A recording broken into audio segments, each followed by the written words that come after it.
Welcome to a brand new section, Database Operations.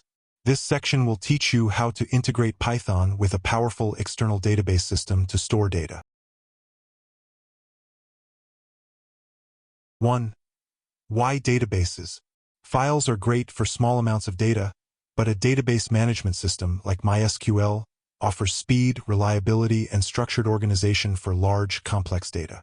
It is the core component for everything from web applications to accounting software. 2. Introducing MySQL.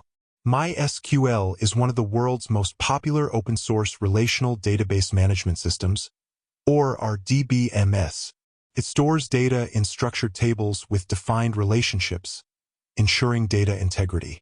It uses the language SQL, or structured query language, to manage and manipulate that data. 3. The RUD operations.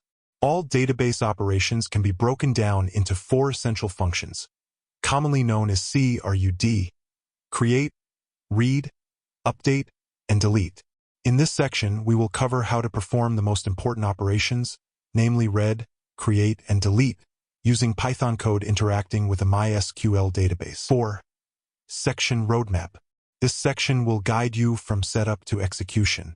We start by installing the MySQL server and its graphical client, MySQL workbench.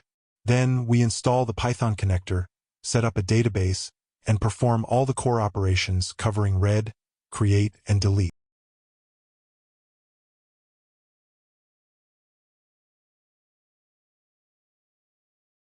To summarize, we are ready to begin integrating Python with the world of databases. The first step is getting the MySQL server installed on your system. Our next lecture 28.02. Install MySQL. See you there.